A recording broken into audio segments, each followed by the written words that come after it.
Граѓаните за обложувалниците против дислоцирање на објектите од предучилиштата и градинките. Почна дебатата за измени на законот за игри на среќа на ЕНР. Министерството за финансии предлага измени, но молчи колку метри да бидат оддалечени објектите. Од асоциацијата пак реагира дека се заговара 500 метри подалеку од училишта и градинки. Ваквата одлука според нив ќе ја затвори оваа стопанска гранка. Над 7000 вработени ќе останат без работа, а државата ги загуби 280 милиони евра во буџетот. Иако законот де јуре не предвидува затварање на индустријата, меѓутоа де факто тоа ќе се случи на терен бидејќи ќе нема каде да се позиционираат тие објекти. Едноставно просторот и населените места се така густо населени во однос на објектите кои што се предвидени да се дислоцира, така да апсолутно нема никаков простор каде може да се дислоцираат тие објекти. Илиевски вели дека во европските закони нема ограничување на работата на компаниите од оваа стопанска гранка со воведување на уредба за задолжително растојание на деловните простори од образовните институции.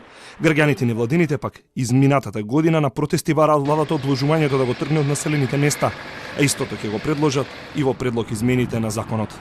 Ако гледаме ситуацијата што е, значи дефинитивно мора нешто да се донесе. Чак и 500 метри и тогаш беше барање од пратениците на Туи беше 500 метри и таа оддалеченост беше многу малка. Дефинитивно уште стоиме на тоа.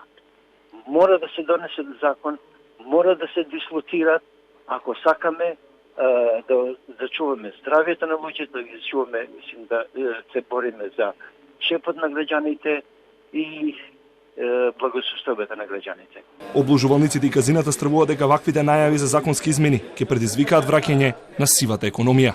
Со носење на ваков закон се ствара ризик од целосно регулиран пазар на игри на среќа да се доведеме до целосно илегален пазар на игри на среќа и отварање на диви обложувалници.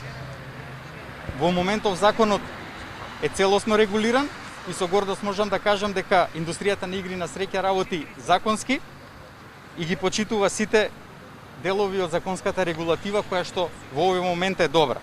Македонија е една од земјите со најголем број на објекти за обложување и казина според бројот на жители. Албанија пак е една од земјите која превзема непопуларни законски измени и ги ограничи овие објекти да се отвораат во близина на училишта и образовни институции.